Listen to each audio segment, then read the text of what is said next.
Welcome guys to our channel.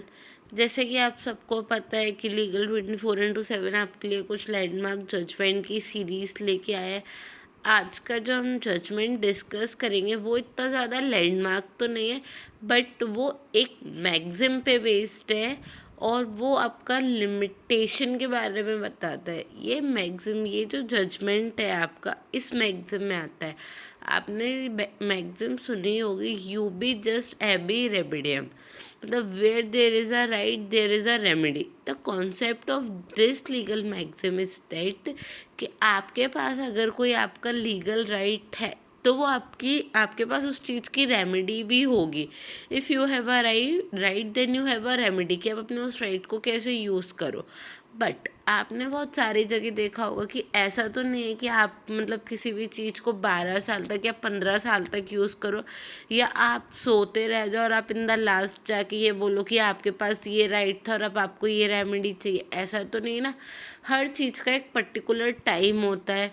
तो आप सब लोगों ने लिमिटेशन एक्ट पढ़ा होगा। मोस्टली जो सिविल प्रोसीजर होता है उसका जो पूरा लिमिटेशन होता है, जो उसके लिमिटेशन की उसकी कितना टाइम है, वो सारा आपका लिमिटेशन एक्ट से गवर्न होता है। और रैदर देन अगर जैसे हम क्रिमिनल की बात की जाए तो क्रिमिनल में सीआरपीसी में खुद ही एक चैप्टर बना हुआ है लिमिटेशन का, जो उसके ऑफेंसेस की लिमिटेशन बताते हैं कि इतने साल का ऑफेंस है तो आप इतने साल तक उसकी लिमिटेशन रहेगी।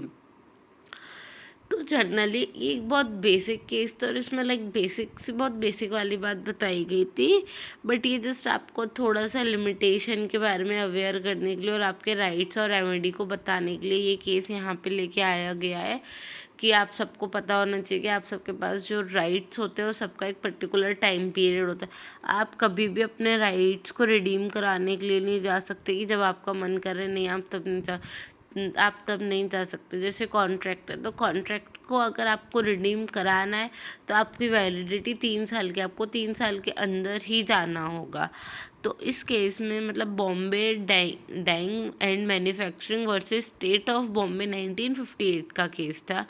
तो सुप्रीम कोर्ट ने इसमें ये चीज़ बोला कि अगर आपका जो टाइम लैप्स कर जाता है, इसका ये मतलब नहीं है कि पर्सन का राइट ही ख़त्म हो जाए। पर्सन का राइट आपके पास हमेशा रहता है, बट जो आपकी रेमेडी होती है वो ख़त्म हो जाती है।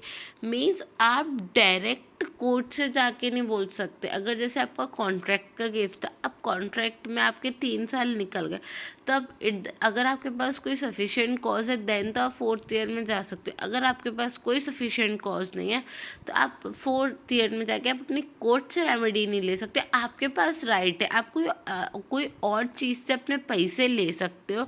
आप अपने कॉन्ट्रैक्ट को क्या कहते हैं एग्जीक्यूट करा सकते हैं, not by a court but by in some other different way. तो आपका जो राइट है वो ख़त्म नहीं करता, वो आपका राइट कंटिन्यू रहता है, बट आपकी रेमेडी ख़त्म हो जाती है एक लिमिटेशन के बाद।